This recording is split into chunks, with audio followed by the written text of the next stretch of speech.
I believe in me. I believe in me. I believe in you. I believe in you. Stand strong. You are powerful. Stand strong. You are inspiring. We are fighters. We are ambitious. We are extraordinary. We are conquerors. Simply Straight Talk, our voices will be heard.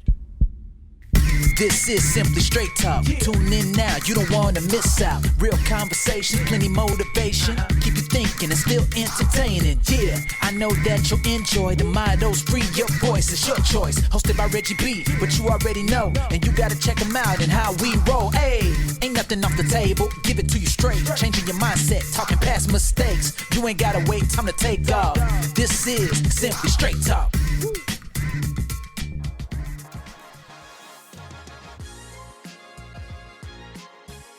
I'm Melissa, and this is the Simply Straight Talk podcast, where we engage in solution-based conversations with tips on how to overcome and move past the challenges and struggles we face in life.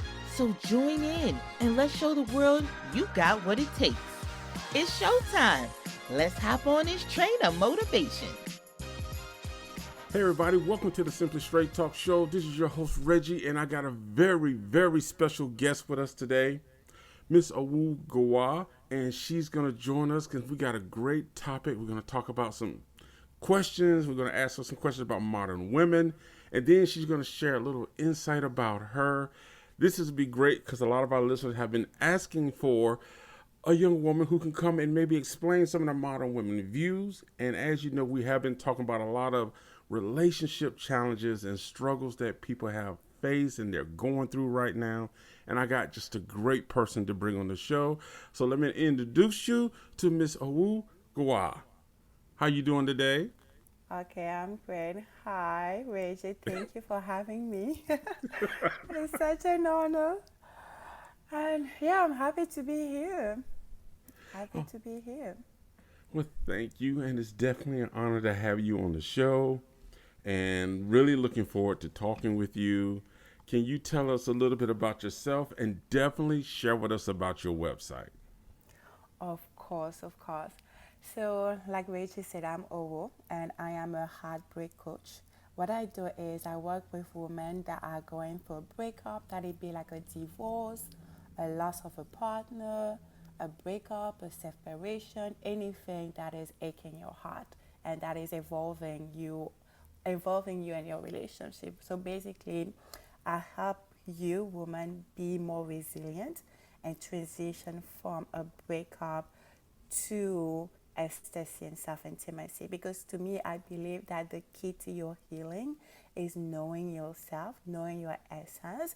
Because then when you know yourself, you know your triggers, you're able to bounce back easier from heartbreak, but you are able to evolve and know really who you are, right? Instead of compromising.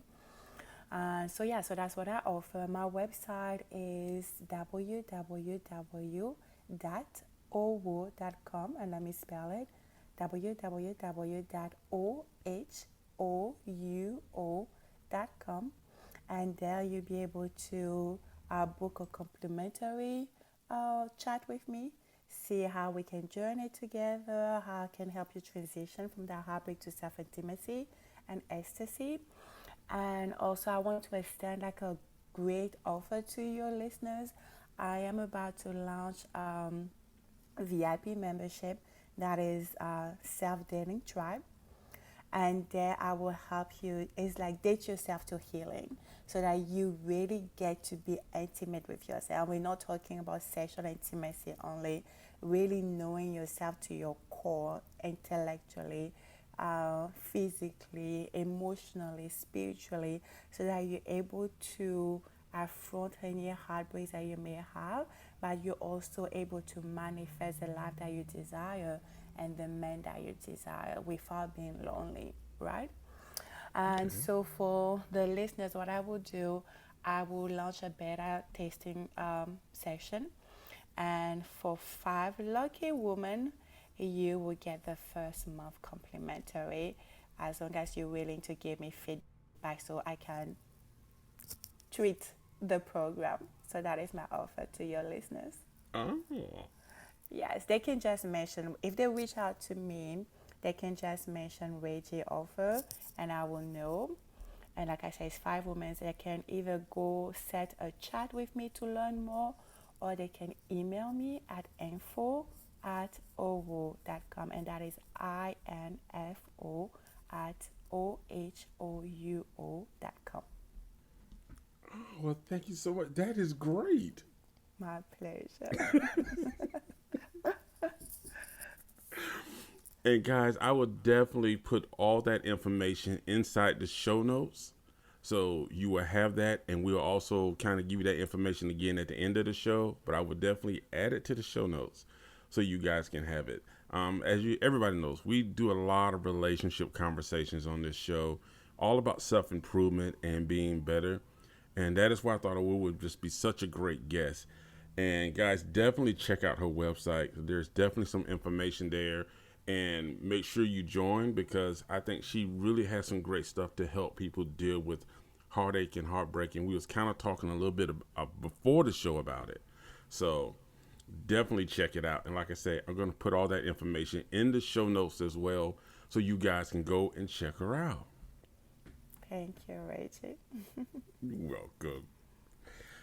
Now we're going to get into the questions. So what we have is some questions from Miss Ohouo to answer, because as a man, I cannot answer for women because it just won't sound right, and you guys would jump down my throat left and right, saying that I'm speaking for a woman.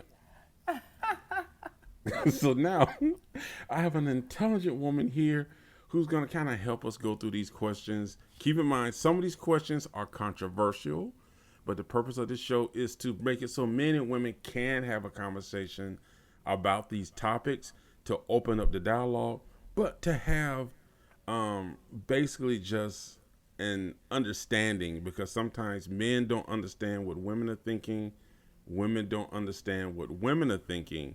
But when we try to have the conversation, it kind of goes south. So that's why I want to have this conversation today. And like I said, we don't always agree, and we don't have to always agree, because we're individuals. We got our own beliefs, but I think it's great having Miss Ohouo here to kind of shed some light from the female perspective, so that as for the male listeners, we can all get some insight. Now, have you noticed that when men and women have conversations about relationships, this is just a random question. Have you noticed like men and women having difficulty having these conversations because of their different points of views? Yeah. I think it goes back again to your upbringing, right? And where you are in life. Let's say if I am a woman and I'm ready to settle down, and I'm dating a man that is not yet ready to settle down, it's hard to have that conversation because we don't have the same end goal, right? So how can we find a compromise? And what we need to realize is also that communication is key. Even though we might not be in the same space in our life, if we're willing to listen, because I've noticed that sometimes what we have issues with is that we are not willing to listen. We are willing to bring points to align with our beliefs, right? We need to take the time to break, to pause, and listen to hear the person, and listen for that person to be seen. Then if you don't agree, like you say, it's a conversation. We have different spectrums and beliefs, so our perceptions are different. But if you listen and you try to put yourself in my shoes, you see where I'm coming from, and then you bring your point, and I listen. I have to listen too. And then once we both hear our point of views or pointers, whatever we want to call them, then if we really care, we can try to find a compromise. If we're not able to find a compromise, then we can decide to part ways, because You are not working for me. I am not working for you. There is no point of staying, because the other thing is also sometimes we stay longer than we should stay because we're afraid to bring the difficult conversations. We're afraid of how we will be perceived, and we're afraid of being by ourselves, right? And you also want to go back to, what did you learn when you were younger? What is your upbringing? What is your definition of relationship? Because I'm going to bring it to myself.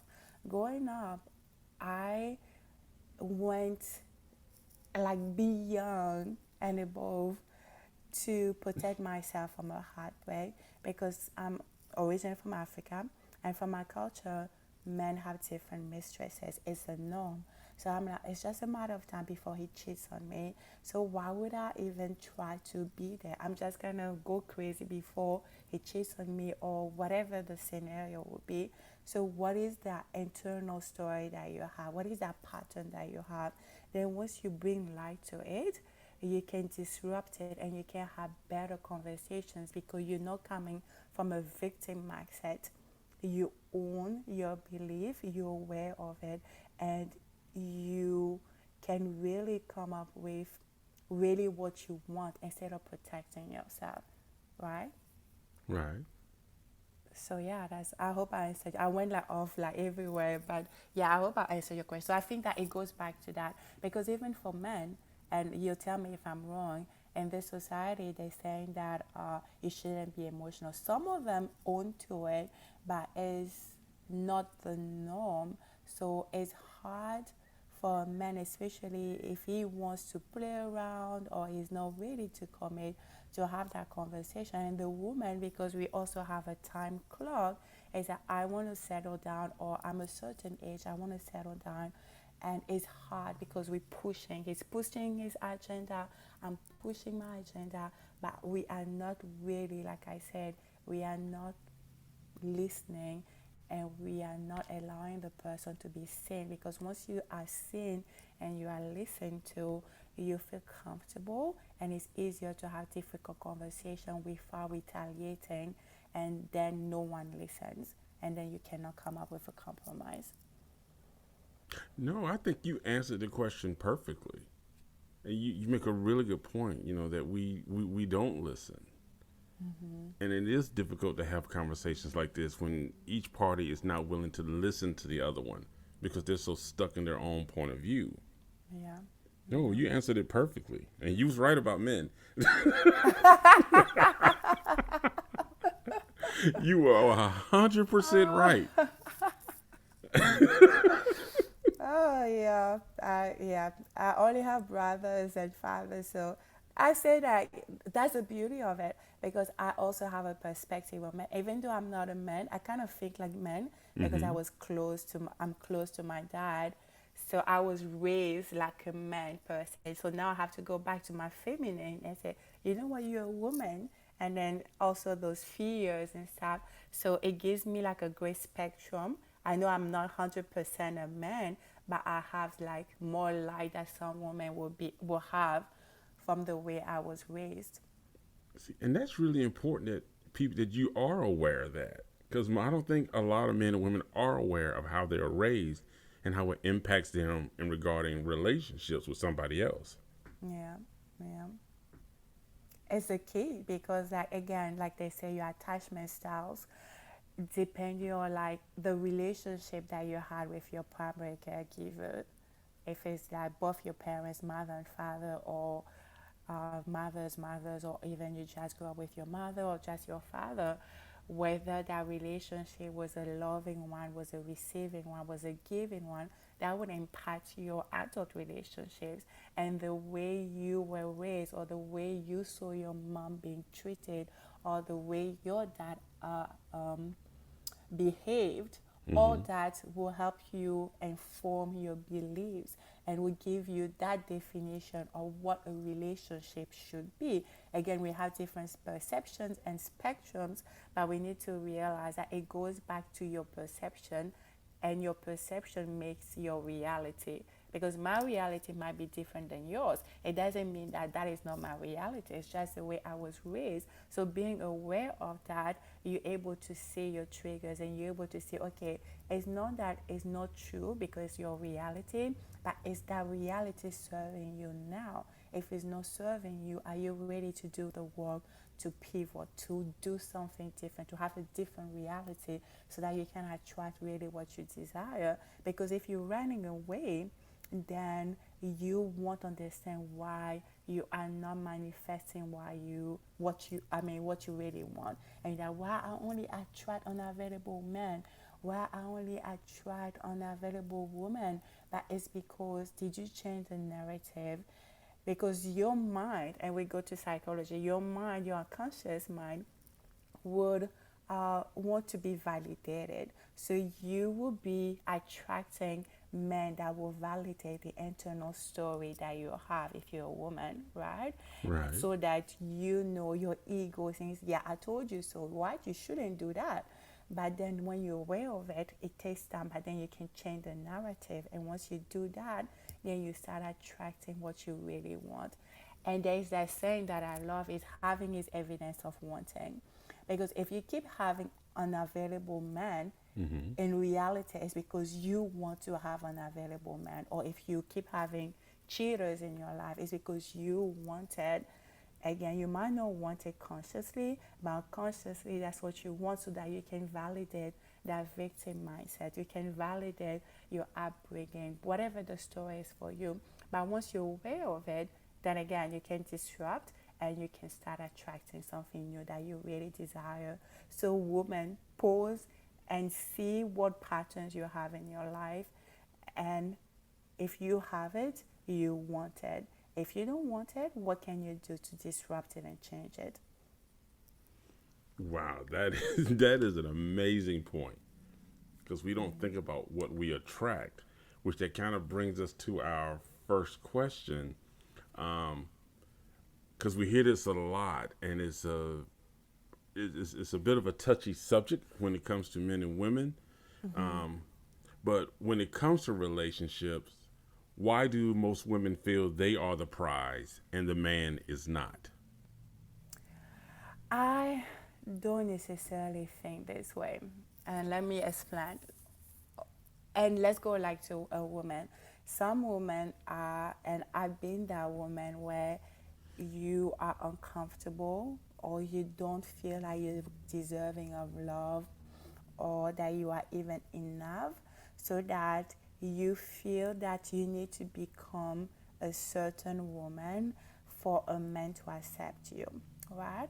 And that is one type of woman. But then if you have the overly confident woman, or the confident woman, and the feminist is that, oh, I'm a prize, you need to do that to have me, otherwise it's not gonna work. So I was that woman that was overly confident, and then I became insecure. But now where I stand is, no, we both prizes, because you need two to tango in a relationship. You need two for the relationship to work. Yes, he should treat you with respect. Yes, you should be his queen, but he should be your king as well. Right? Right. That's what I believe, is that he needs to treat you a certain way, and then you will return the favor. Because again, you attract what you bring forward. So if you don't respect me, if you don't treat me as a queen, it will be hard for me to treat you as a king. But once we have, and you don't need to be perfect to be in a relationship. We all are human beings, and we are evolving and we're healing as we go.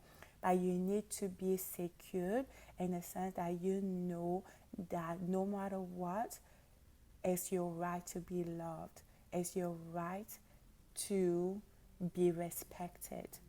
It's your right to be cared for. I truly believe that the men should care for the woman. It doesn't matter, and I'm going off, I know there is one question coming forward, but it doesn't matter if I make more money than you or not. As your DNA and the way you were wired, it is you were built to protect me. You were built to provide for me. And I've noticed that if you take that away from a man, you take kind of his manhood, and eventually there will be like an imbalance in the relationship. And again, I would like to give examples so people have stored, like they have a picture. Okay. I know when I was younger, I was engaged, and I loved this man dearly. We never went through the wedding because at some point we had he had an accident, and he lost his job, and his life went like down. And I was the provider. And I didn't. Being the woman, I was like, I love you. It doesn't matter who brings the money. Even if it's not my stuff, it's our stuff. I know that you provided for me when you were comfortable. Now is my time to return the favor. And then once you're comfortable back on your feet, it's okay. But his ego was not comfortable with that idea, even though I never brought it forward. I never boasted about it. But again, that is that imbalance, because that's what you are meant to do. So once we take that away, eventually I believe that the relationship won't work, because today we are not together. It's like the woman has to have a skill to be subtle in a way that, even though I believe we're in power, but even though that is a way that you don't bring that forward in his face, you let him be the provider when he needs to be. You let him take care of it, even though you make more money.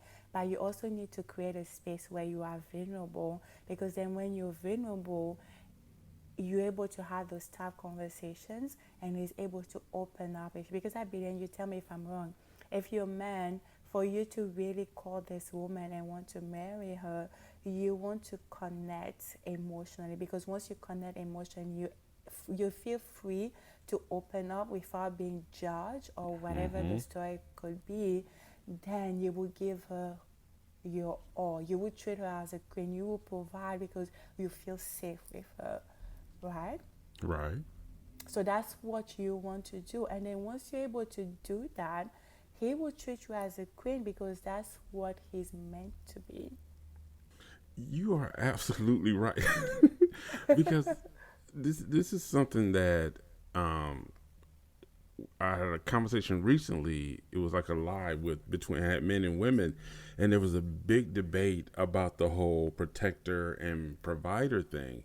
And when you touched on that, I was like, wow, I wish she was there, because I think, I don't want to say all women, but I think some women don't understand. And you're right. When you take away the protection and providing aspect from the man, it's like taking the claws and tooth away from a lion. A man feels like, they don't feel like they're a man anymore.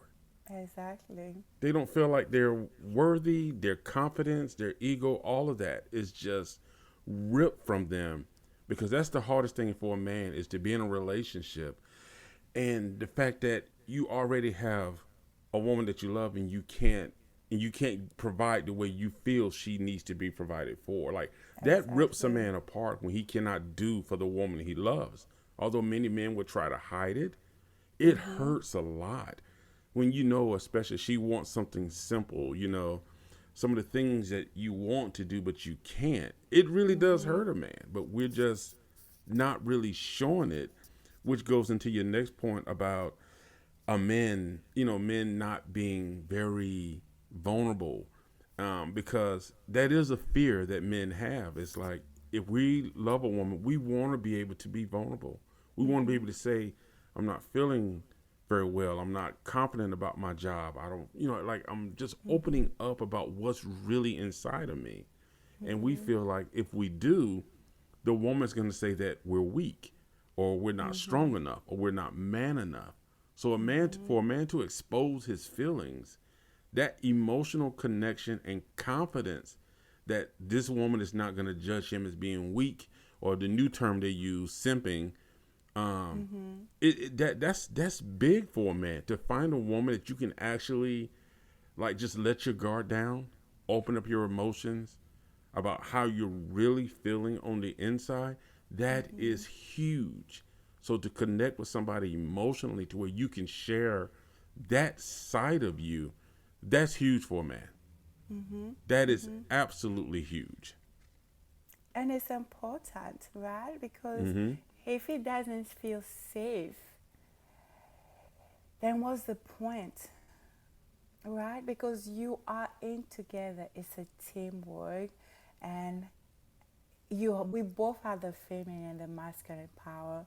I need to be feminine. I need to work in my femininity, but sometimes I need to be masculine so I can, once you have those vulnerable moments, I can hold you, I can support you, and then I need to release that once you feel comfortable. And again, women, don't judge or don't even make silly comments, because then you will stop doing that, right? And don't go all about telling your business to your girls. That is between you and your man. That is a sacred moment that is sharing with you. And it doesn't mean that it's weak. I will say that that is a moment, actually, he's strong for even showing you that, because that's why we have mental health, because we don't allow ourselves to connect with our emotions, but we need to connect with our emotions because they are part of who we are. Exactly. If you deprive yourself of your emotions, you're walking as a zombie. It's just a moment in time until you explode. That is so true. Yeah, we need to connect with our emotions. Right on point. Right on point. Do you think modern men, hold on, why do you think a woman would be offended if a man asks her to explain what she brings to the table in a relationship? I need to put my woman hat. Why? And that's assuming that we're having an open conversation where I can also ask you what you're bringing to the table. Because if you ask me what I'm bringing to the table, you have to be bringing something to the table as well, right? Right. That's Right? fair. So then we're having that open conversation. And I would say, why would you be offended, Sharon? Oh, well.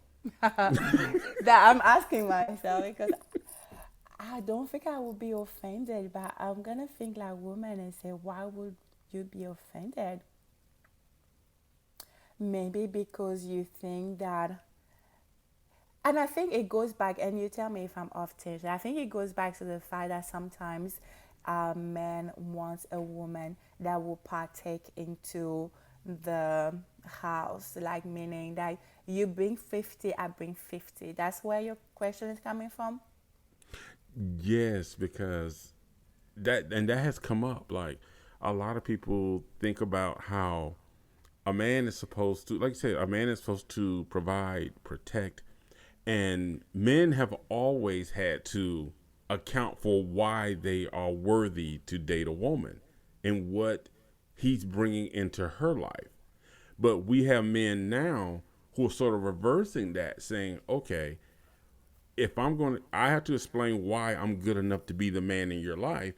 Tell me, what is it that makes you worthy to be the woman in my life? Like, what are you bringing? Not just financially, but emotionally. Can you emotionally support me? Do you have endurance? If I get sick, are you willing to help out? Are you willing to help out on the bills and help take care of the home? Are you willing to work, or you want to be a stay-at-home? Like, what are you bringing to this relationship that's going to make it sustainable to where we are successful as a couple? Okay. Thank you for clarifying. Let's say personally, I won't be offended, but that's not how I will start this conversation. I would believe, and I will give you the answer what I think it might be. But I believe that the conversation should be, why are we a fit? What are we both bringing into that relationship? Because when you have a relationship, it's not just to have a relationship. You're forming like a partnership. You're becoming a power couple. So you need to have aligned objectives, right? Let's say I want to be the next president. Can you handle that? Are we on the same length waves? If not, then there's no point of us even entertaining this relationship because we don't want the same goals in life. We don't have the same objectives. So to me, that's how I would approach that conversation is what are you bringing? What am I bringing? Are we going the same path? Are we on the self-growing or self-development journey where we know that we're evolving and that we factor in change and growth? And are you willing to support me? And it's not only financially, like emotionally. Are you willing to support my work? Are you willing to be behind me? Can I count on you? That is a conversation that we need to have before we decide on going forward with journey together or courtship or dating before we decide to, yeah, he's my man, I will marry you. Because we don't have those conversations, then once we get into relationships, like down the road, 1 year, 2 years, I'm like, I want to have a baby. Be like, oh, I never said I wanted to have a baby because we did not have the base. Before you go on the tangent that, oh, I like him, he's cute or she's cute, it goes deeper than that. You need to like his intellect, you need to like him physically, it needs to be sexually fit, it needs to be spiritually fit, whatever that is for you. And then once you determine that is not, then you need to part ways right away before it goes deep, because then you're wasting your time basically. Man, why would you be offended in a scenario where we approach we use your tactic? The only thing is that I might be offended if because I think the woman will be offended because she will put like a victim hat. Okay. Right? You're not thinking about, okay, you are putting a victim hat because you saying that question to the lenses of your hurts or your wounds or your traumas. So the scenario you have in your head might not be necessarily the scenario that he had in his head, or he might even ask you this question because it's coming from a place of trauma as well. But because you're not listening, that's why it's important again to pause and listen and allow the other person to be seen, to be heard, and the other person also has to allow you to be seen and heard so that you know if you're coming from a place of hurt and if you have the same, so you can truly understand what is that question coming from so you can reassure the person. But I think that's the only time that I would really be offended if I go through that conversation through the lens of my trauma. See, that's a good point because I didn't even think about the trauma point is why he may be asking that question. But you also made a good point too about maybe the question could be reworded, like asking how we're a good fit instead of saying, asking her what does she bring to the table.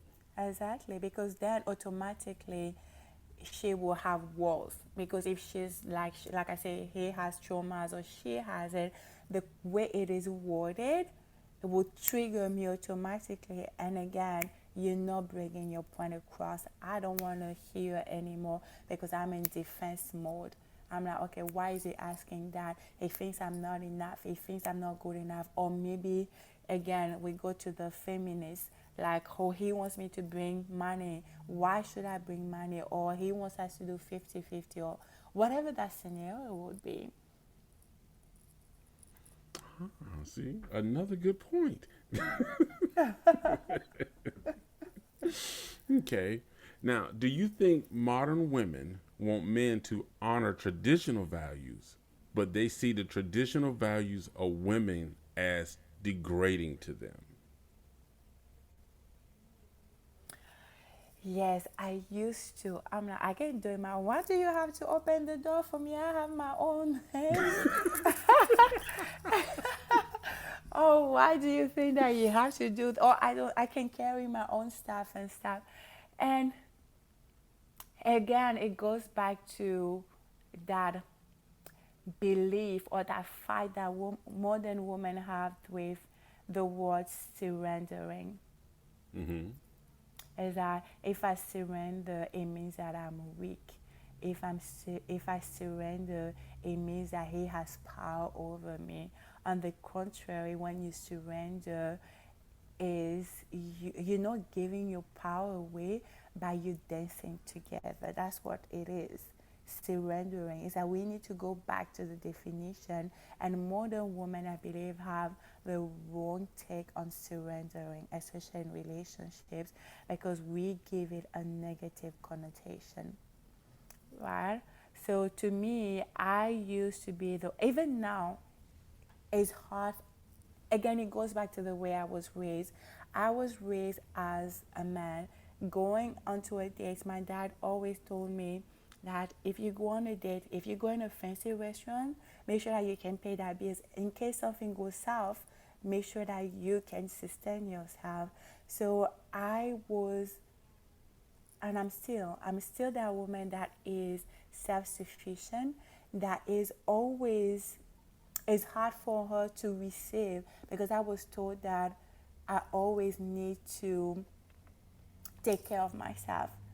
And other women don't have that. Other women, depending on the way you were raised, is that you need the man to take care of yourself. So to me, there is that fight where I walk into my feminine power, and then I allow my masculine power to be on the side, because that's not how I was raised. So it's hard for me to, even when I go on a date, it's like when he picks up the bill and like, I want to pay, no, I want to pay.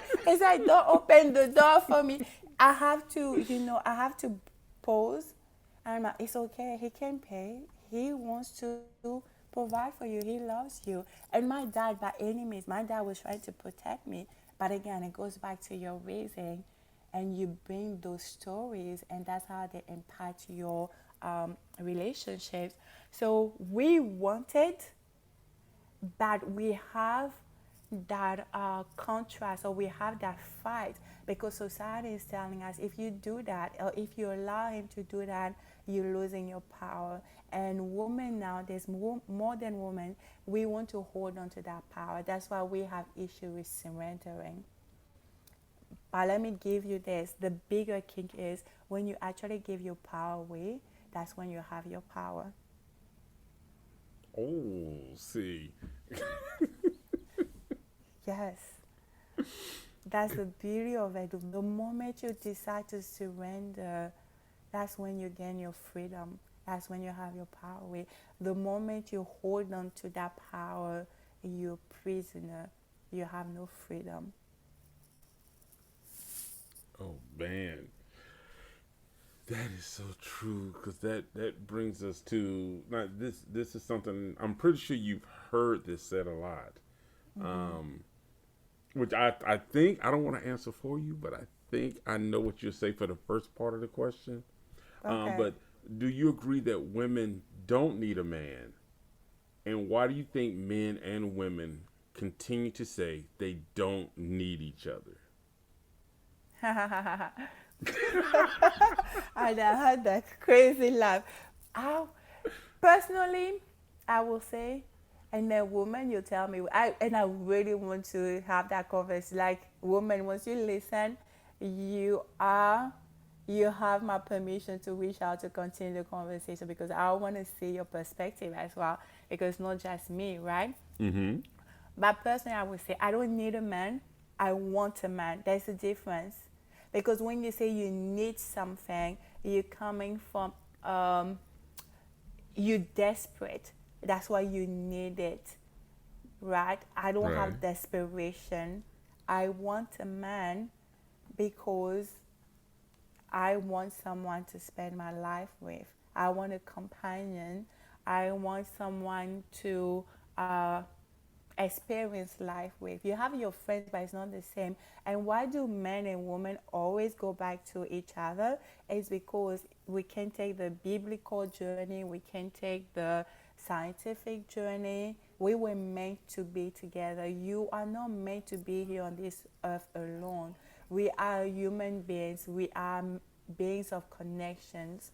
The way we were wired, the way we were created is for us to have connections, is for us to procreate, is for us to have relationships with men and women. So that's why no matter the struggles that we have, we always go back to each other, because that's how we were hardwired. And even if you go to back, it's like, yes, you have the protection, where it's like, oh, I needed a man to protect me. You don't have that anymore in today's world. In a sense, you still need it, but in a sense, you don't. But it doesn't take away the fact that we were wired to procreate, to connect, and is that we complement each other. Think of it as, if let's say if we have a business, you need someone that will do your accountability, but you also need someone that will do your customer service or whatever. That's why we need to merge, because my strength, you will need my strength to get to your goals in life. And then I will need your strengths to get to my goals in life, because your strengths will be my weaknesses, and vice versa. No, I agree with you. And I think you did something really wonderful there. Again, you took the word need and said want. And I think that's a big factor in this, because you're right. Need has a completely different meaning than wanting something. And I think sometimes people can lean when you say certain words like submit and need, that people automatically just sort of jump back like, oh, no. You're making it deeper than what it needs to be. Because there is a difference between needing somebody and wanting somebody. Yeah. I think a lot of men are sort of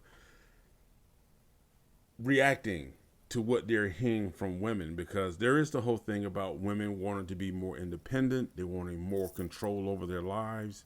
They want the same financial and business opportunities, which is that I think that is great that women are becoming business owners. They're establishing their own business. They're writing books. They're doing things. They're speaking out.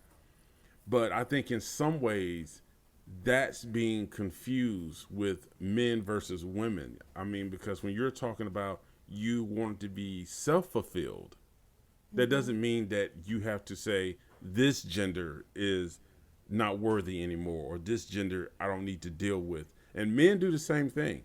We have men now who are starting groups to where they're saying they don't need women. They're going their own way. And neither one is really winning, because neither one can say that they can, like you said, neither one can procreate without the other. So men are adopting an attitude that they don't need women, because women say they don't need us. Well, we don't need them. And I think the whole thing about being independent, it just really being misconstrued when it comes to men about what women are really saying, which I get it. You know, they want to feel empowered. I get that. But I think somewhere along the line, there's a miscommunication between the two, to where it sort of started this sort of verbal war of who's better than the other, who really, the word they're using is need, who really needs the other. I mean, you even see it in commercials now on TV. Everything is basically either a man did it or a woman did it. And they don't look at the fact that no matter what each person has done, somewhere along the line, if a man made it, there was a woman in the process somewhere. If a woman did it, there was a man in the process somewhere. Yeah. So as we get into relationships, it's just getting more confused because of the mentality that both sides are having about the fact of who's basically better than the other. And then that's a good point that you brought. We need to, and then men and women, we need to pause, and when we have those conversations, we need to go back to the root of it. Why do you think, oh, I don't need a woman, or I don't need a man? It's coming from a place of hurt. It's coming from your lens of trauma. There might have been hurt in the past. And I know I'm gonna tell you a crazy story, but when I was younger and I came to the US and I started dating, and I was dating within my race because I'm African American, or I'm black, let's say. And I was like, okay, I'm not gonna date black anymore because they keep cheating on me and hurting me. And I'm just gonna date white. and then you go and you date one, they also cheat, right? So, and, so it goes back again. They say, I don't need a man, I don't need a woman, because it's coming from a place of hurt. So we are trying to find, we are trying to make sense of it. We are trying to protect ourselves. In a way, they're putting in walls, and which is not the solution. Men are putting walls, women are putting walls. We need to sit down. We need to go to the roots. We need to say, okay, well, how was my relationship with my primary caregiver or givers, if you have both parents? How was I raised? What patterns do I have? Where are those patterns coming from? Why did I develop those beliefs? And then I then validated, or I just took one instance and I generalized it. And then how can I do to heal myself? Because once we don't do the work, like I said, it becomes a monster. You have, it becomes something bigger than what it was if you had taken the time to heal it right away when you notice. But a lot of people are not self-aware. That's why, again, dating yourself, getting to know yourself is important, so that you know who you are, you know your thoughts, your deep thoughts, you know your beliefs, and you know where they're coming from. That is the only way where you can win, and you don't get yourself governed by your traumas, by your wounds, or by your fears, by you really connect with your essence, and you let who you are make the decisions for you. Did that make sense? That makes perfect sense. Yes. So it's, again, they just hurt people. Like they say, hurt people hurt people. It's like, I'm hurt, I want to protect myself. So if I've been hurt by a woman, I will say I don't need a woman because I don't want to hurt again. Or if I'm hurt by a man, I will say I don't need a man because I'm hurting and I'm trying to protect myself. And the other thing is that you have to understand, it goes back again to surrendering. You have to understand, even if you letting a man overshadow you or being the protector in the relationship, it doesn't mean that you cannot have your own business. It doesn't mean that you cannot be self-fulfilled. That's a misconception that we have. If I let him, then I lose my power, then I can't fulfill my dreams, then I need to stay at home. I need to be a stay-at-home mom. It doesn't mean that. It means that it's a partnership, and in any business, there is one that has the leading spot. And in a relationship, the man has that leading spot. It doesn't mean that he takes all the decisions. It doesn't mean that he doesn't have to involve you in the decision making. It doesn't mean that you don't have any say. It just means that he's the leading partner in that relationship, in that partnership that you have. That's it. That's it. Well said. And I think that's what sort of gets confusing. Now, as for men, I think, especially a lot of the younger men, it's a matter of understanding that you being the leader does not mean you exclude the woman from any decisions. Exactly. And I think that's what some guys think. Like, okay, if I'm the lead, I'm the head of the household, the leader in the man, then I make all the decisions. I determine where the money is spent. And definitely there should be no touching, no physical abuse, no verbal abuse. You're not to be controlling. You still ought to respect her as the woman in the relationship, and she should be a part of the decision making, and you guys come to a decision together. Yeah. And again, great point. All leaders are not great leaders. It's not because and again, it goes back to the way you were raised or what you see in the men in your life. It's not because they led this way that is how it should be. Right? Like when you have a business, you have great managers and you have bad managers. Exactly. So you need to really rethink what is right for you in that relationship. How can you make it work, right?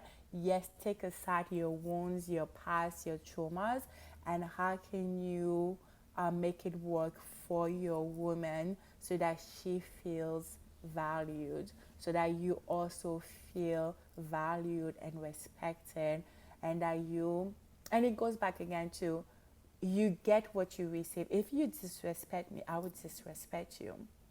Right? If Right. you want respect, you need to give respect. If you want to be a queen, you need to treat him as a king.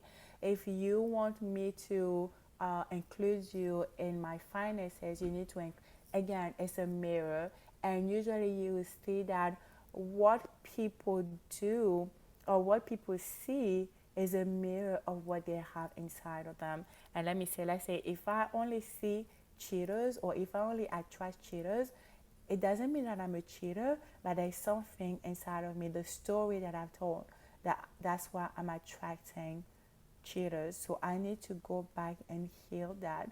So if you're attracting men that are not leading the way that they should be leading, then you need to, it's not always, because we always say it's him or it's her.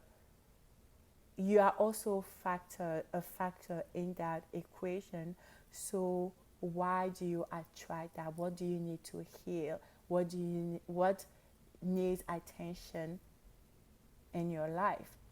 And you see that once you start healing that, or you even start bringing that to the surface, you would again change the narrative, and you will start attracting different men, or even you will help your partner heal, because he might have the same wounds as you, and he needs you to be vulnerable and to share, so that he can be vulnerable as well and share, so that you can heal together. That is an excellent point. And a lot of people don't know how to heal. They rather resent each other than actually go through the process of healing. Yep. Yep. Now, many young women look up to people like Kim Kardashian, Paris Hilton, Cardi B, and Meg Thee Stallion. Do you feel they are good role models? Who are some women you would consider to be good role models for women today?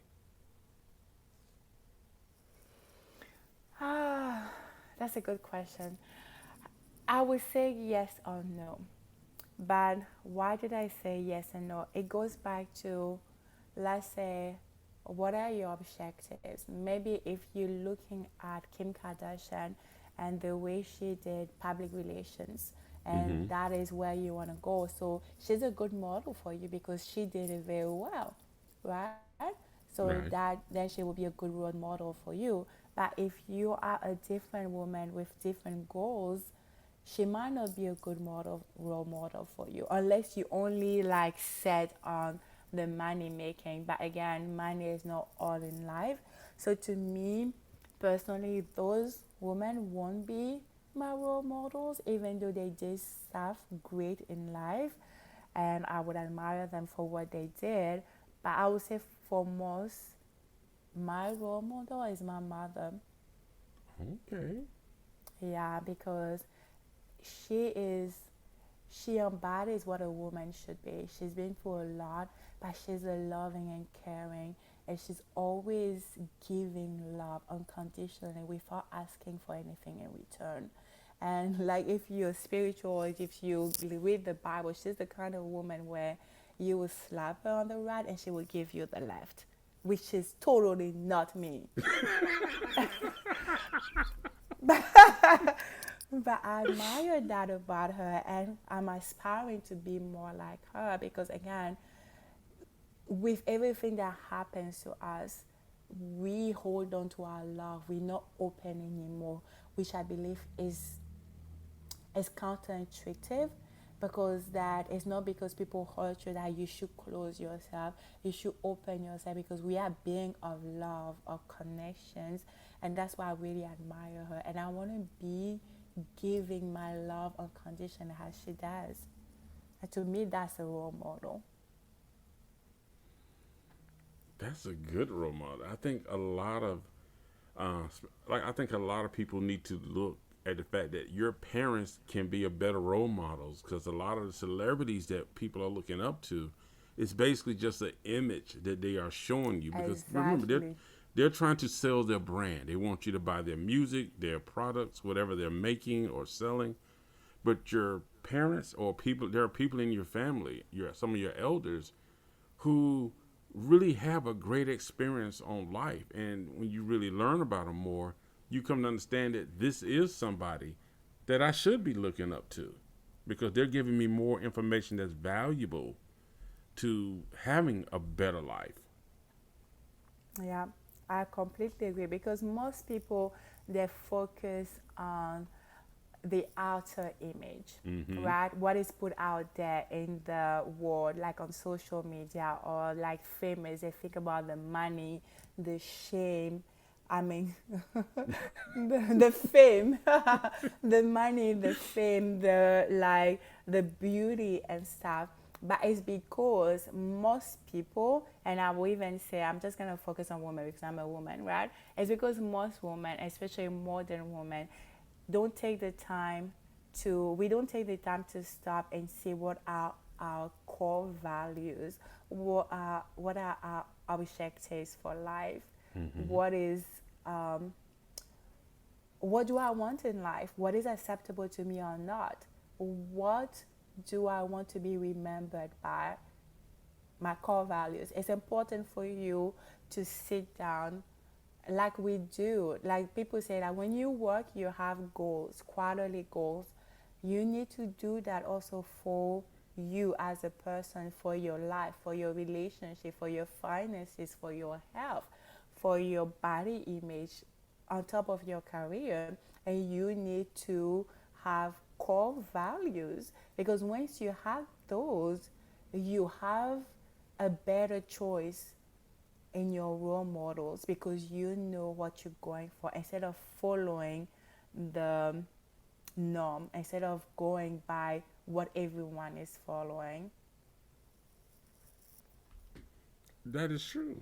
And like you said, so that's what a lot of people doing. They're just going with what everybody else follows Yeah, and not yeah, being their true selves. yeah. Because Now, we're afraid. for women, what advice would you give to women to maintain a relationship? Because I know for a woman, her hair, her looks, that's very important to her.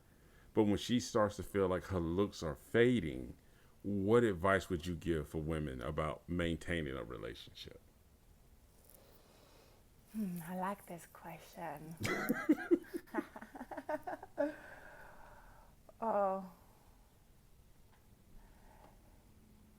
first I would say that know that your relationship, yeah, it's a big part of it, but your relationship should not be solely based on your look or the look of your partner. It should go deeper than that. Exactly. It should go deeper than that.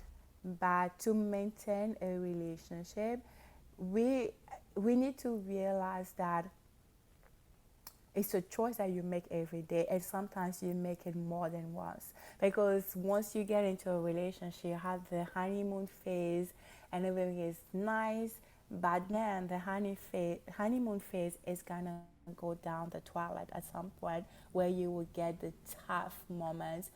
And are you ready for that?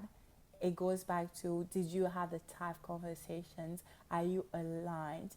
Do you have the same objectives? And if you do, then you need to choose him every day, even if you have to do it more than once. Because people lose that connection because they check out mentally.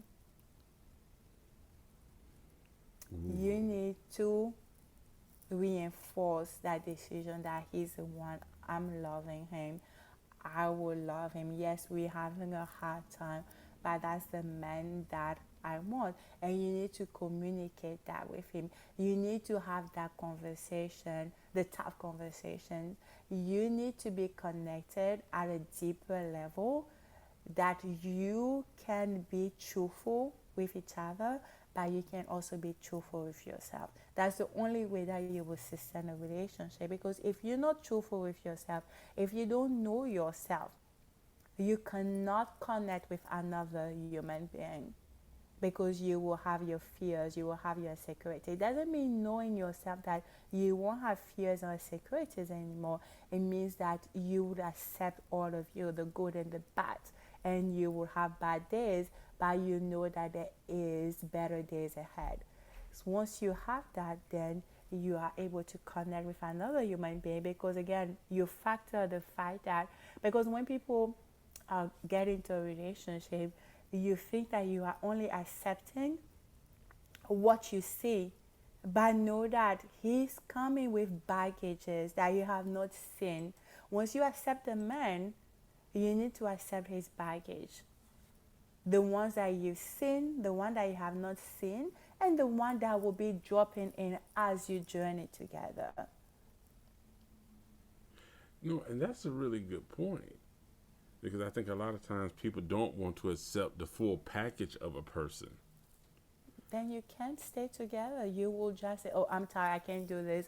No, I can't do this. I didn't marry you. No, because you are not willing to. And it goes back to, that's why you need to have your core values. I know what are my core values. I know what are my non-negotiables.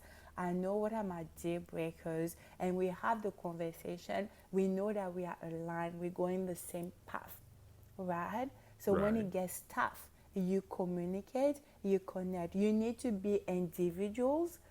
You need to know yourself individually, so that when you merge together, you're stronger. When you have obstacles, you can withstand it individually and together. It's very important that you are your own person, that you accept yourself separately, the man and the woman, so that when you merge together, you can you're stronger. You can accept his package, he can accept yours, because he knows that he has stuff that he's dealing with as well, and that you can decide to mentally, spiritually, intellectually, emotionally, sexually say yes to each other every time, even when it's hard, especially when it's hard. That is true, and I think it's important for people to understand that when you recognize that your partner is starting to kind of lose their confidence in themselves, that as their partner, you should be desiring to actually make them feel better by reaffirming that they're still beautiful, that you still care about them, that you still see them as the love of your life. Don't just sort of throw them away to deal with that themselves and say like, oh, Exactly. you'll figure it out. Exactly.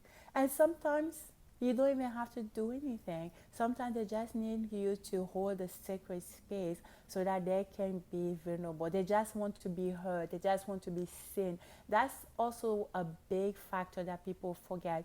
Sometimes people just want to share so that they can be heard and seen, and they can feel supported. They don't even want you to do anything, because then it goes back to you trying to fix me. They just want that ability to be vulnerable and know that you're there with them, that you are non-judgmental, that you're supporting them, that you're loving them, and that you will go down with them. And then when it's time for you to leave them, you will like have your hands out and say, baby, I got you, hold my hands, I'll work for the both of us until you're ready to walk by my side. See? That is so true. That it's just having that understanding. Now, if a woman is approached by a guy, now this is a question that a lot of the guys wanted to ask. Okay. If a woman is approached by a guy who she does not find attractive and feel his approach is creepy, would she feel the same way about a guy who she did find attractive that used the very same approach? That's a good one. I get this one often. Not the question. I mean, I get myself in that situation. Because I would say, I love stories. I have a story where I was out at the beach with a friend, and we saw that cute and handsome man, and like we were talking, and I'm like, oh, I really like him. It's not, and then out of the blue, I don't even know, I can't even think, how do you say that even in English? He gave me a tap on the ass, That is Oh, so disrespectful. So disrespectful. But again, when you have that lens of you mesmerized by a man, you might bypass it because you like him. And then my friend is like, how would you let him? And I'm like, oh yeah, she's right. But because I was still mesmerized by him, it wasn't bothersome as much as if someone, like you say, if someone I did not, because what men need to realize, if I let you approach me, I've seen you from a distance and I liked you, and that's why I opened that window for even you to come into my space.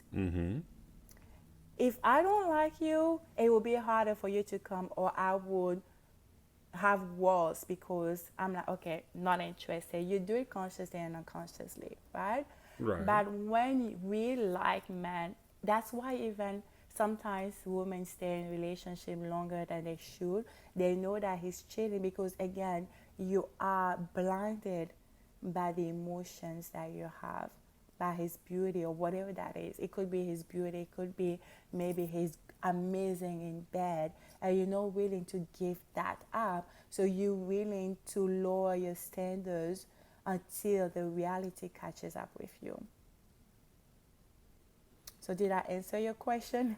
No, you did, and that's really interesting because I've always been on the fence because I've always said, because there's sort of two parts to this. There is when a woman says no, you know, it's like, because I've seen guys approach women, and when the woman says no, there are guys that just persist.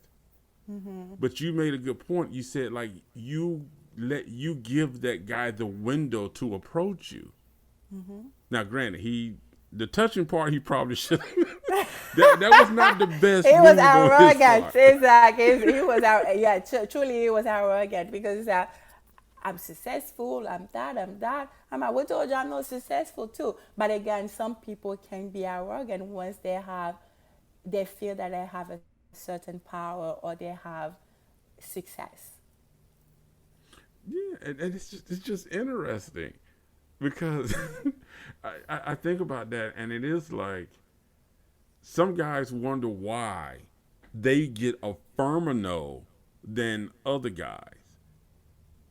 And I completely understand. Like, if a woman finds one guy attractive and he approaches her in a way that another woman who doesn't find him attractive may see as creepy, I think guys don't understand why your no may be firm and more dismissive than this other guy, because she may find him like, okay, he's kind of attractive, so I'll allow, his dumb approach to sort of pass. Exactly. Because she already said yes before you even came. That's what you need to realize. We already said yes before you came. If we said no, you won't get into that space, or like you say, you will get a firm no. I don't want to talk to you. I don't even talk. I give you the hand. Like, man, don't even come here. Not interested. I don't even bother to talk anymore. You see in my body language that I don't want you here. Don't even care. And because I didn't see you like that. But if I already said yes in my head, even if you come, you have a dumb line or whatever, I already said yes. So it's easier for you unless you do something really stupid. I guarantee you guys going to be taking notes.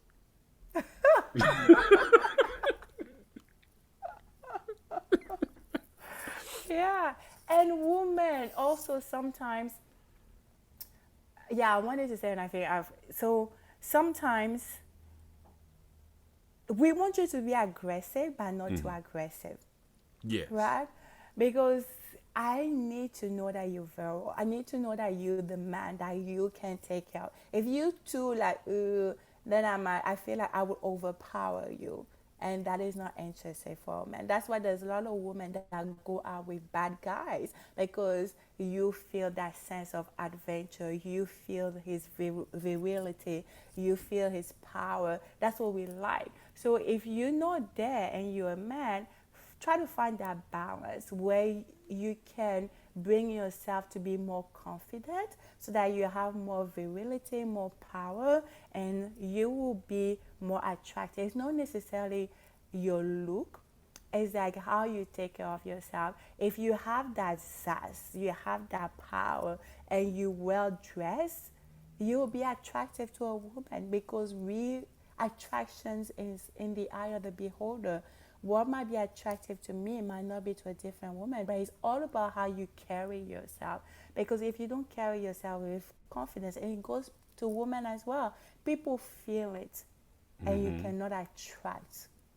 Oh, wow. That could be a whole nother conversation.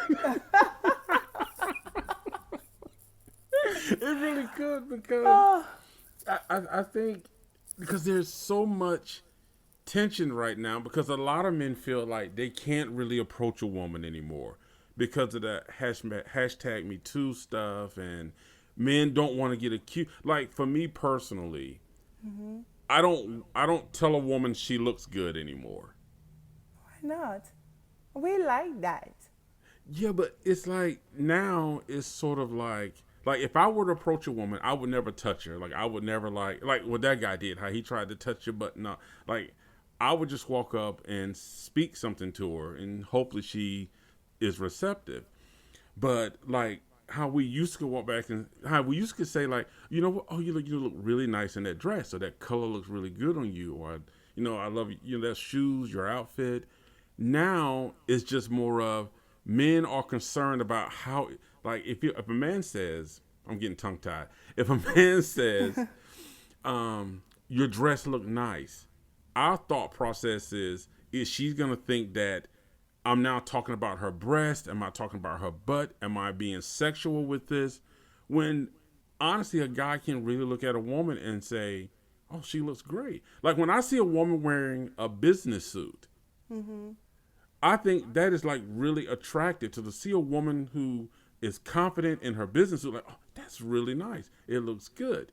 But there's nothing sexual about it. And I think men are sort of hesitant right now. Some men, because some men just don't care. They're going all in. But I think for some men, there's a bit of hesitancy to really throw out a compliment right now, because you don't know how it's going to be perceived.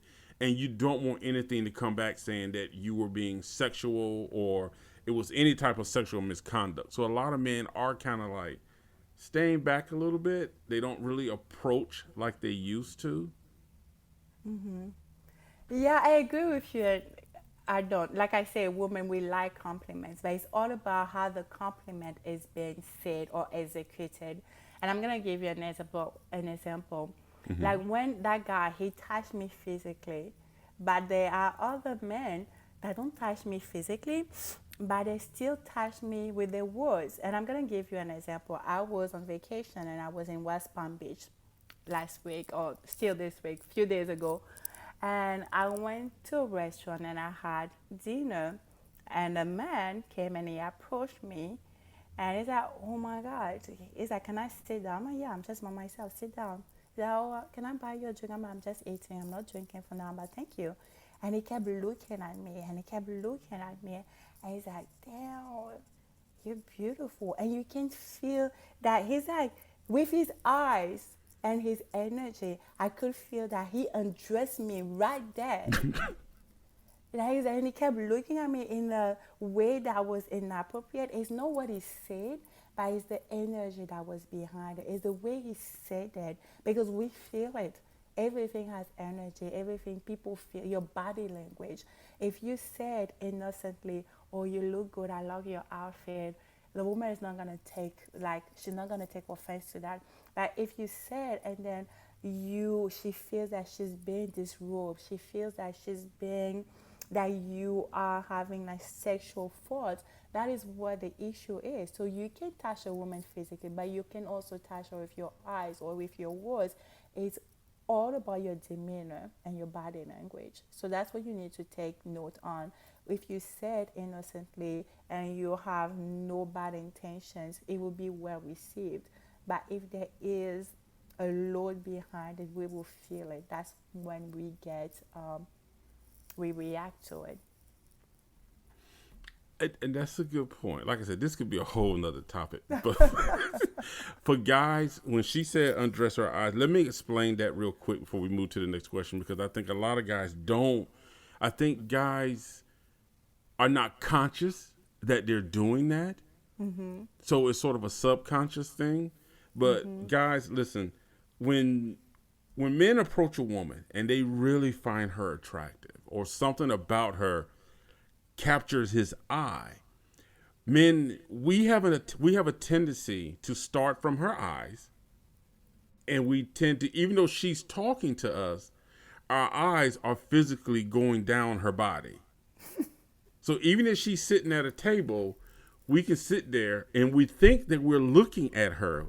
We barely are hearing her speak because our eyes are physically, and the woman sees it. She sees that we're all of a sudden on her eyes. Now we're on her lips, and we're sitting there. We're on her neck, and she can see that our eyes are going down and ultimately to her breast before sometimes we catch ourselves. So that is a way that men do physically undress women, especially when they're really attractive. Men have a habit of doing that. So, sorry, fellas. I know I'm supposed to be team men, but that is something that is something that we do. And like I say, I don't think it's a conscious. If it is conscious, something wrong. You need help. But it's more of a subconscious behavior for men that when they see a woman that they're really attracted to, they really do start to kind of scan the woman's body. Which I'm not condoning, by the way. I'm just saying that's something that we do. Yeah, it could be disrespectful, right? Yes. And it's depending on the setting. If it's your man and you're going in that playful thing, it's fine because you're already an item. But if I don't know you, it's that you're invading my privacy. It is. It is. And you can see because at a certain point, a guy's eyes can get fixated, get stuck on one part of a woman's body. You've seen it. Like when maybe you've been walking away sometime and you turn around and a guy is still staring and you can tell he's not looking at your head or down the street. He's looking at your butt or your legs. Yeah, I get it often. I'm like, okay. And then the funny thing is that I'm going off tangent. I remember when I was younger, I was walking with a group of friends. There were men, and that like a beautiful woman passed by, and we all turned and we were looking at her eyes. And I am a woman, and I did that because again I tapped into my masculinity. Oh, I can't even say the word. I became that man because I'm okay. That's how they think. That's how they react. So that's why for me, it's also easier to see it because sometimes I do it because again, I was raised by men, like so close to my dad. I can think like a man if I want to. See? Yeah, you don't do it. It's not. I didn't do it intentionally, but it just happened. Exactly. But like I said, we are not telling people to do that. Yeah, don't do it. It's not a great way to win points if you want her to date you. No. And trust me, guys, if you do find yourself doing that, you know, you're probably going to end up losing it because she, like I will say, she's gonna feel that awkward stare, that energy coming off of you. She's gonna feel it. Okay, what would you say are 3 things that women face today that men may find difficult to understand? And we're talking relationship or open to the world? We can have it open to the world. Okay. And I'm going to go personal. I say for me, it goes back to being a woman and being a black woman in the corporate world. It's hard for you to move the ladders because people still have that misconception that maybe you're not strong enough, especially like I'm very soft-spoken. People see that as a sign of weakness. And some men don't have to deal with it, where you have to overachieve to be on the same level as a regular man. You have to overachieve to have the promotion that even a lower man will have without a hurdle just because he's a man. So I think that is one thing that women I didn't want to admit it, but being the corporate world, I've seen it. That is very it was very it was bothersome. Let's just say so. I left corporate America, but that is that. And then the other thing is, after a certain age, even now to this day, you are, as a woman, people see you as a mother. So if you're not settled at a certain age, you're not in a relationship, or you don't have kids, you say that people around you will treat you a different way. And that's why there's so many women that are willing to get into the wrong relationships so that they feel part of the norm. They feel part of the clique, so that they feel accepted, because you feel like an outsider if you, like, say you're 35, not married, with no kids. Even your girlfriends that you don't have a boyfriend, or you're not married yet, or you don't have kids yet, and it's uncomfortable. It's uncomfortable. And the third thing could be, I think some men are going through that as well, is like having your body abused. And there's not only physical abuse, it could be like emotional abuse, it could be financial abuse. It's something that is very hard to overcome, and that would transcend in every aspect of your life. So I think that those will be my 3 selections for what women are dealing with nowadays.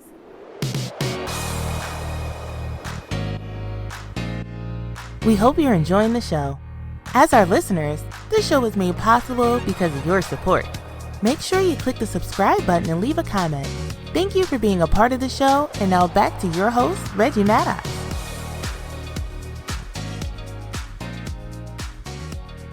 Okay, so for our next question, men have always been told that they're supposed to be the provider and protector. Today, many women are making more money than men. Does this mean that women are settling in relationships when they date a man that makes less than them? I don't think so. I would say yes and no. And why am I saying yes and no? It has to go back to the aspirations of that partner. Let's say if I'm dating you and I'm making more money than you, I want to see that you have a plan to pivot to your next level. You have a plan to be as successful as I am. It doesn't mean that you would make more money than me, but you are successful in a way that you're happy, right? Right. And then if I see that you're stagnant and you just clinging off me, then that's where we might have an issue. And a man making less money than you doesn't mean that you should overpower him or anything. And man, it doesn't mean that, it might mean that you might not be able to provide to her the way she can provide for herself, but you can still do what you can do in your power. But you need to have that conversation, and it's important for the woman to have her core values in check, so that she knows if that is a relationship that she's even ready to entertain. Because if that is not aligning with your values and what you're going in life, then you have no business starting that relationship, because from the get-go it will be doomed, right? Then if it's okay with you, she would want to see that you are making moves to be a power couple. You are making moves to make as much money as she is, right? So she needs to see that, and you need to include her in your communication. Don't be ashamed of what you're doing, even if it doesn't work, because she might be able to, especially if she's advanced in her field, or if you're going the same field, she might be able to give you tips that'll be useful. You just need to be you have to be willing to be vulnerable. That's what I would say. And if that is not for you, then don't do it. But you can still provide even if you're making less money. Because when we say providing, it's not that you don't have to do the fancy things. If I'm making a lot more money, I can allow myself to do that. By providing for a human being is shelters, making sure that I have food on the table, that I have a house over my head, that I can fulfill my basic needs, and that you will protect me. That's what we need providing. That's what I need you for. Anything that is extra, if you're man enough and you allow me to pitch in, I can do the extra thing, or we can budget it so you feel comfortable and we are bringing in the same amount of money. It's all about that conversation that we have with each other. I think you made an excellent point once again, and you said something that is really key to that whole thing. Is if you're a woman making more than a man, and even this even applies to a man. If you're a man and you want to date a woman who's making more money than you, are you really ready to entertain that? Like, if you're a man and you're insecure about that, you already know that she's making more money. So you can't go into the relationship, without understanding that and being ready to accept that. So I think, like, for men and women, are you really mentally prepared to handle that? Like, let's say if you do go out to a restaurant and it's fancy and he doesn't have enough to pay for it, are you going to be okay with that? Because there are certain places to where, as a woman who makes more, she may be more in a position to pay the bill. Are you okay with maybe giving him the credit card or putting money on his account or going half and half? Now, men, I'm not saying don't go out here looking for a woman to pay all your stuff. I'm just saying, you have to be secure as a man that, one, she's not making you feel like you're not a man. She's not, taking away your manhood.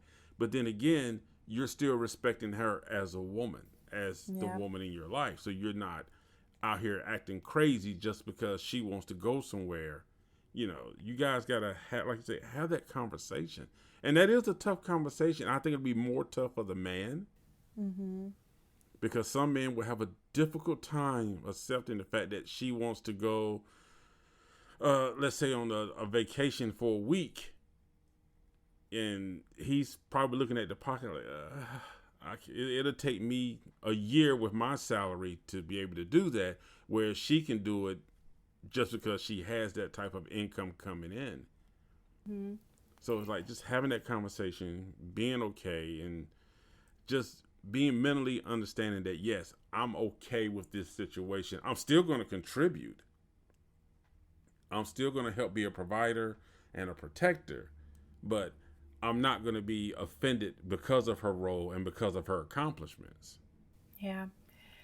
Good. Yeah, great point. And one other thing that I would like to add is also when you have that conversation, especially for the men, we want to see that you are getting there, that you are making moves to be financially successful, right? That is one point that I wanted to reiterate.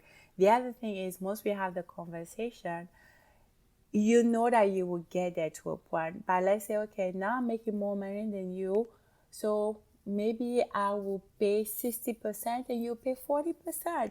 It's okay. You have to be able to, okay, then you say, okay, I can do that. Then woman, don't slap it in his face that I do that every time you have a fight. This is my house. This is my dad. This is my dad. No, that's not how it works. That's not what you sign up for. You need to respect him. You need to give him the same kind of respect. And men, if you're not able to do 100%, and if let's say she does 60%, you do 40%, there's other ways that you can provide for her. Meaning, I know some might say it might be degrading, but it's all about your level of comfort and your values. If let's say you're a man that loves to cook, you can cook for her and you can buy the groceries. There is ways that you can do to create a balance. You have to be willing to find the winning strategy for you, for your relationship. And you need to be able to respect the fact that she's making more money and that you accept it. And woman, you will need to respect the fact that he's making less money, but you still need to respect him. See, exactly. And that's, it's just so important that couples have that mutual respect for each other. Yeah. And that understanding. Yeah. Now, men have been defined as providers and protectors, while women are defined as nurturers. This is referring to women being nurturers. Is this a natural ability that women have, or is this something that do you feel like women need to learn how to be nurturers? I don't think so. I think it goes back again to the way we were hardwired. Men were hardwired to protect and to provide, and women were hardwired to nurture. That's why we are emotionally stronger than men. That's why we are the one that gave birth. We need that ability and that skill to be great mothers. We need that skill to protect our offsprings. And we need that skill to maintain the relationship, because I truly believe that the woman is the glue in the relationship, because we complete each other. You provide, you protect, and then I nurture. And then that is what is the winning equation. And some women don't have that ability. It's a skill or gift that we have, but we also need to understand that in everything in life we have exceptions, and some women don't have that nurturing gift, and it's okay. It's something I believe that could be learned. Everything can be learned if you desire it, but you have to desire it. You have to want it. I agree. I think, for me personally, I think somewhere, like you said, I think some women do have it naturally. They just have that nurturing ability. I think for some women, as you said, it has to be learned. But I think it's important to understand, like, especially if we're speaking about relationships, as far as a relationship with a man versus a relationship with kids, that is two different types of nurturing.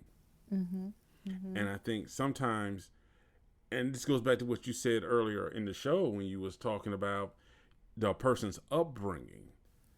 Because there are some women who watched their mother and they learned and saw how their mother nurtured the kids as well as the father. And if a woman did not have the father in her life, that father figure, to see her mother do that, she may not quite understand what that means when in regards to how to nurture a man in a relationship. I love that. I love the point that you brought, and it's so true. It goes back again to our trauma, right? What is my trauma? What did I learn, and how is it impacting my relationships? And it goes back to the fact also that you can't nurture or you can be vulnerable if you don't allow yourself to be vulnerable with yourself, if you don't allow yourself to conquer your demons, to affront your fears, to face your fears. Yes. You're hiding from something. So if you're hiding from it, you can allow another human being to see that. And that takes away from your nurturing, because you are not being your full self. You're not being authentic. You're not tapping into all of your emotions, because some of them are not even accepted by you. And it could be consciously or unconsciously. Exactly. You make great conversation. Every time you answer a question, I'm thinking like, wow, we can go so much deeper. Thank you. No, but I think that's why it's really great having you, because hearing your perspective, there are even some things you have said that I'm sitting here thinking like, wow, she makes a really great point. And being a man, these are points that I would not understand because I can't say that I fully understand the woman's point of view in the world that a woman lives in, what she experiences and what she deals with. Now let's talk about heartbreak for a second.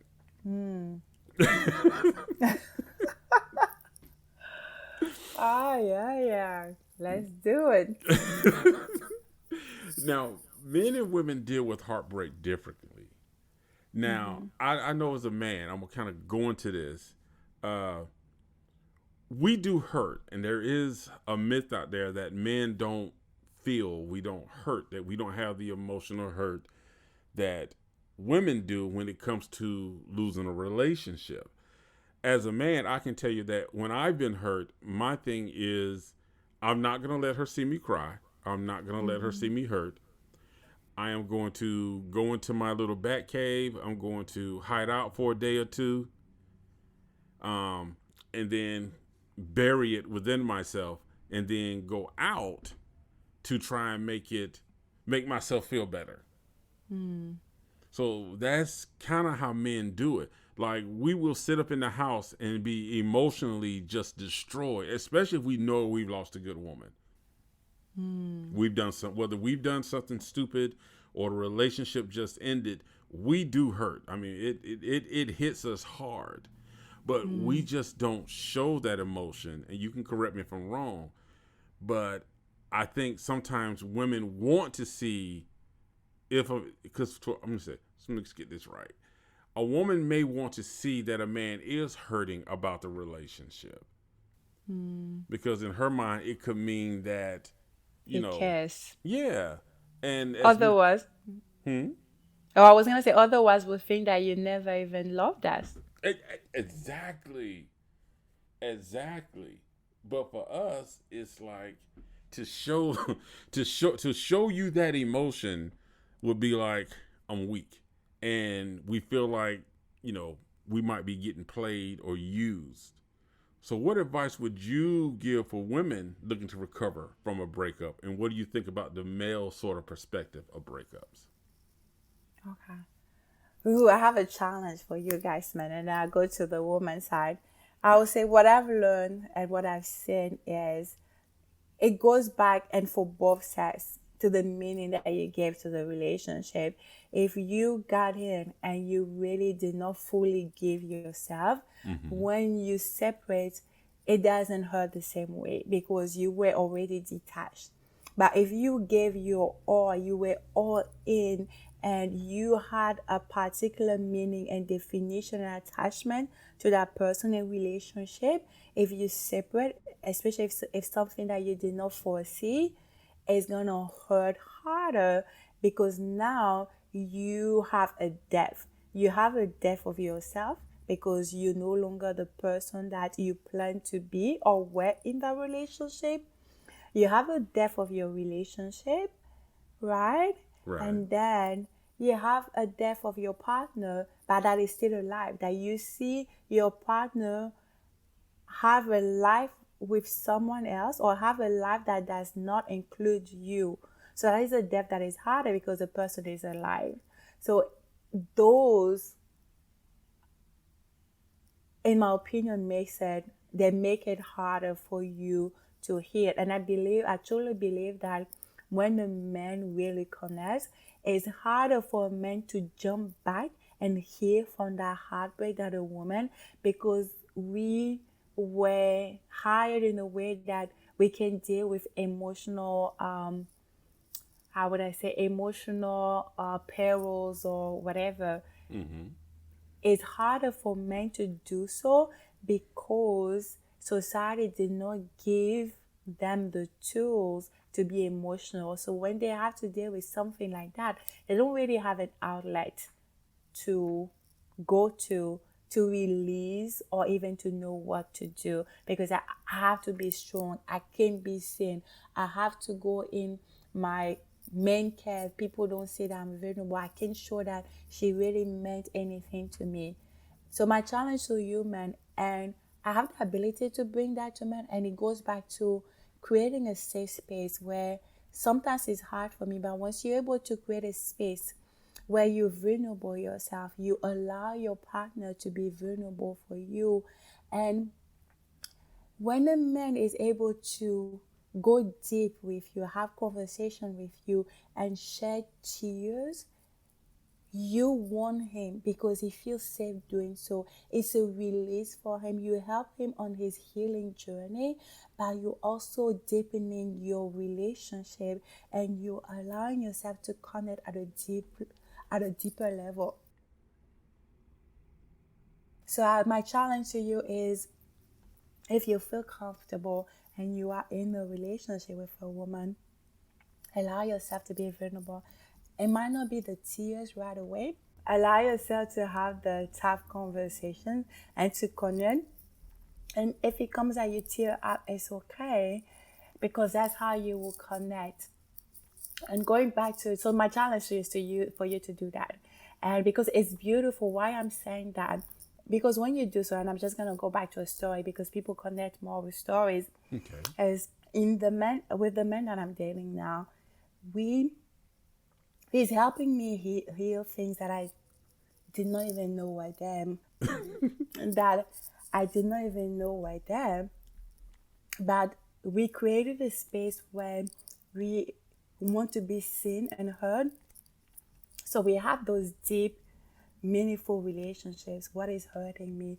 Or when you do something, this is the interpretation, this is the impact that it has on me. And I had times where I cried. I allowed myself to cry in front of him, and it made him okay. It made it okay for him to do the same, to be vulnerable. And in that instance, I did not have a smirk on my face.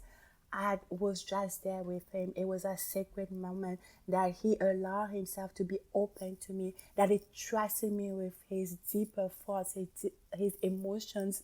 And I held him and held the space for him so that I could nurture that, and that he will be willing to do it again, right?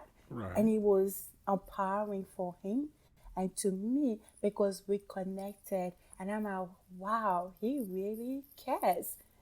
So that's why I say it's important, but you have to do it in front of the right woman.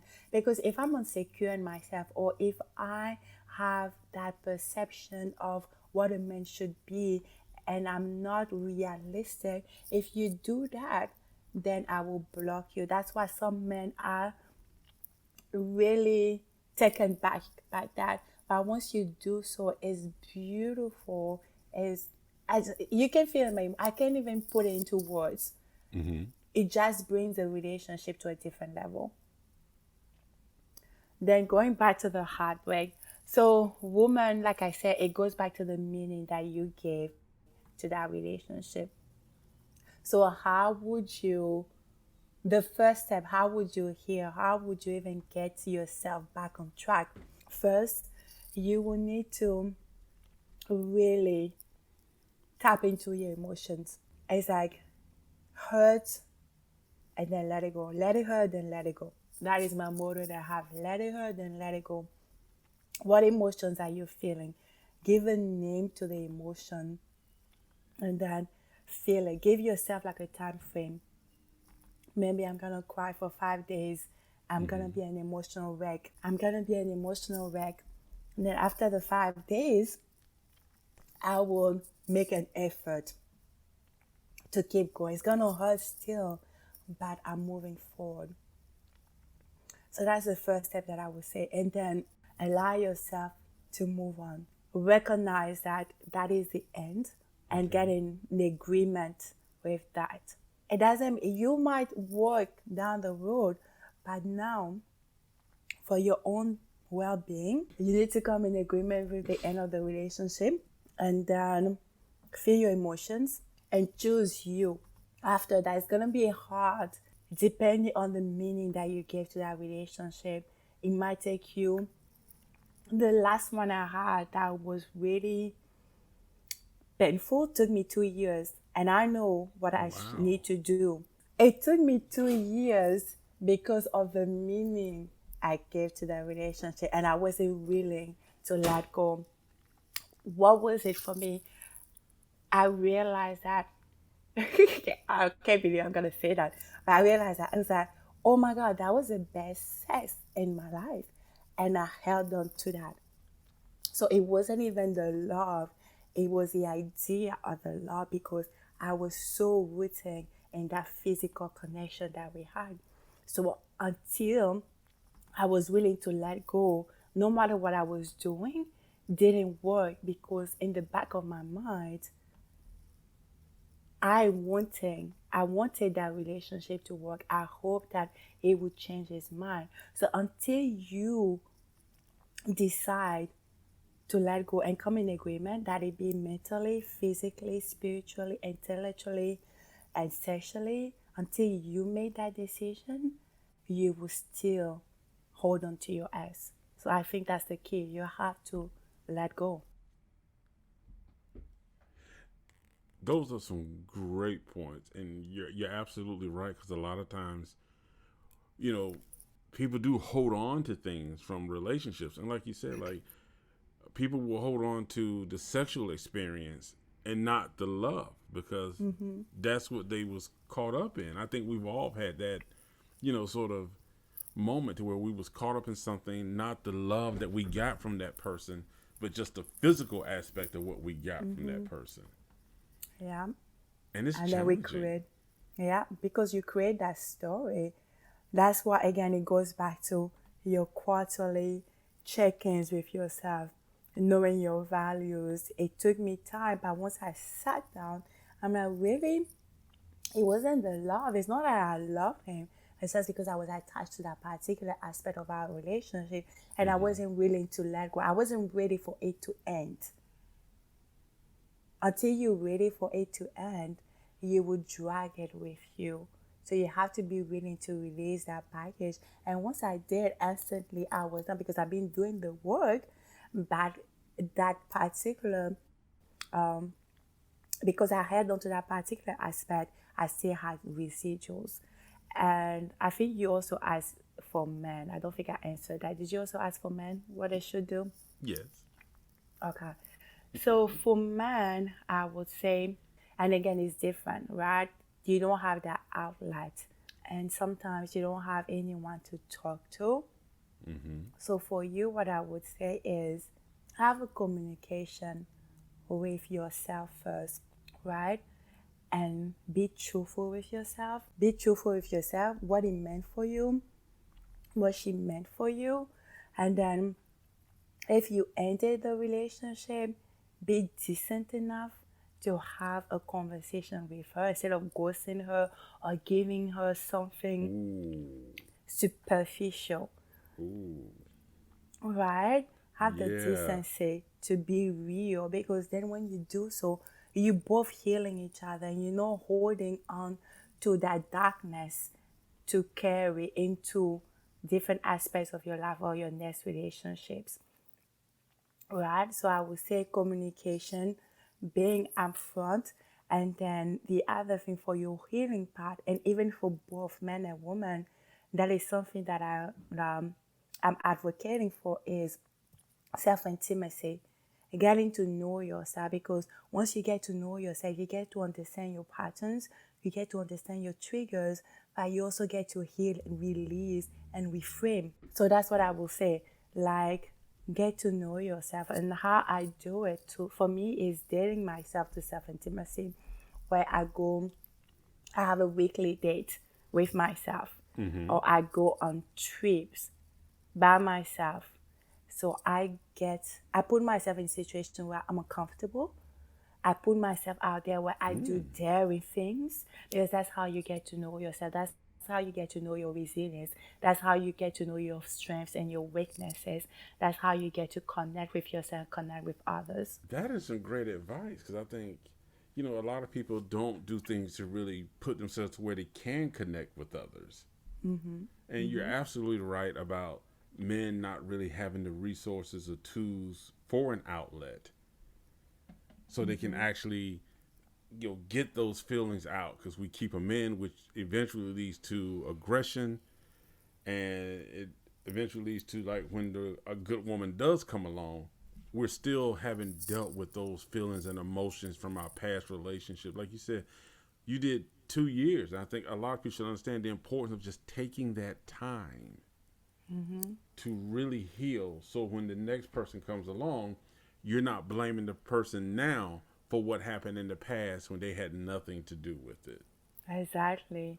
And asking for help. And it goes back to men and women, knowing when to ask for help. I would say first, you need to do the internal work. You need to go through the patterns. You need to analyze.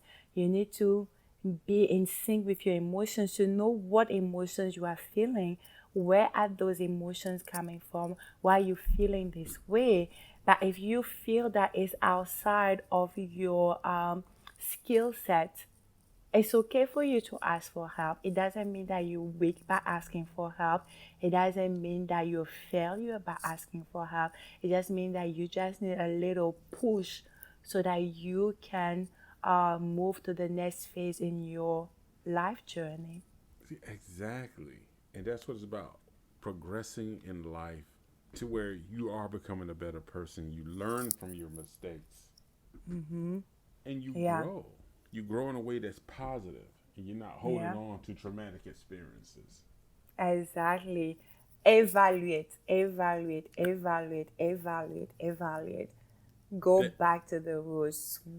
Ask yourself the tough questions, and even that's why I say have that conversation, because when you have that conversation with your partner, I might have a perception of you. And that's why I said, okay, we need to separate. But if we have that conversation, we are putting the dots on the letters, and I'm trying to understand you. You try to understand me. And I also see the lenses that I have so that I can heal them. It's important to evaluate it, right? And even if you go ask for help, they will go back to the root, and you can start the process on your own. Very sound advice. And this is why definitely check out her website. Definitely, get involved and participate, because she has some great stuff on her website. She has some great information. And guys, this is really helpful. This is really healing that you can get with some of her strategy sessions. So definitely make sure you follow her. Make sure you sign up.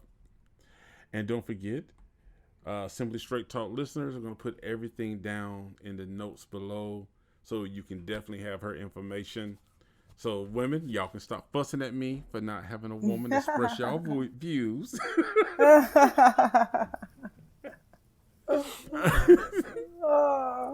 Yes, I do. I hear it. I hope I was able to represent, but I want to hear from you girls if there's anything, because that's how you learn and that's how you become a better person. I'm open to learning and hearing different perspectives. See? Well, you are always welcome back. So if you got any books, promotion, anything you want to do, please let me know. I will. You are always welcome back, guys, because we're running out of time today. But I'm going to extend that olive branch to Ohouo to come back on the show, because today, just with the questions, there's like so many things. I was like, wow, this would be a great topic to discuss with her, having her voice. So we can definitely talk about that. But I would love to have you back on the show again. I would love to be back too. I like the conversation. This is interesting. Yeah, it really is. Just like I said, just hearing you give a woman's perspective and just hearing some of the things you said, it just it makes you think. It's like, okay. And I thought you brought up a great point about the story you told about the guy who made you feel awkward because he was undressing you. It's like, I think there are things as men that we do that we don't realize that makes us come across as being creepy and weird, to where a woman is like, nah. Yeah. And you lost your chance like that. He lost his chance like that.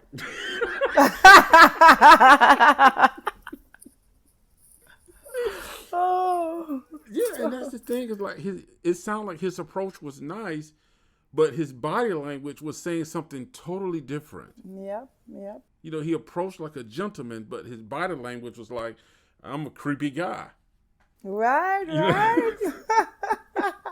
This is what I want to do to you. I'm like, no, not ready for this. So before we go, if you could just give everybody your contact information, your website, any social media sites you want them to follow or join, and I will drop that down in the show notes. Of course. And again, thank you, Reggie, for having me. And I can't wait to hear from your audience. And you can get in contact with me on Instagram. My Instagram is OHOUO_Heartbreak Coach. And then my webpage is www.ohouo.com. And you can send me an email at info@ohouo.com. And you can also call me. I have a WhatsApp as well. My number is 813-419-3954. And I'm looking forward to connecting with you. And again, don't forget that offer. 5 lucky women complimentary VIP membership. You will get all the details once you get in contact with me, and you'll get the launch date as well. Thank you so much, and thank you everybody for tuning in. Like I said, I will put all that information in the show notes. So 5 lucky women, which I got an idea who will be the first to I have a very faithful listener named Kimberly who jumps on. She loves this type of stuff. She's been the one that's been on my back about it. So okay. So Kimberly, I'm waiting for you. So guys, we're going to put all that in the show notes for you guys. So make sure you definitely check out her website. And once again, Ohouo, thank you so much. And please, I would really like to have you back on the show again. Thank you, Rachel. I can't wait to be back. All right, guys, that's it for us today. So you guys have a great weekend. And remember, new shows drop every Friday. Thank you, everyone. All right, take care. It has been wonderful sharing this conversation with you here on the Simply Straight Talk podcast. If you have feedback on today's episode, DM us on Instagram at Reggie_BM11 or email speak@simplystraighttalk.com. We'd love to hear from you. Join us again next Friday for more solution-based conversation and tips for how to deal with the challenges of life. Thanks for listening.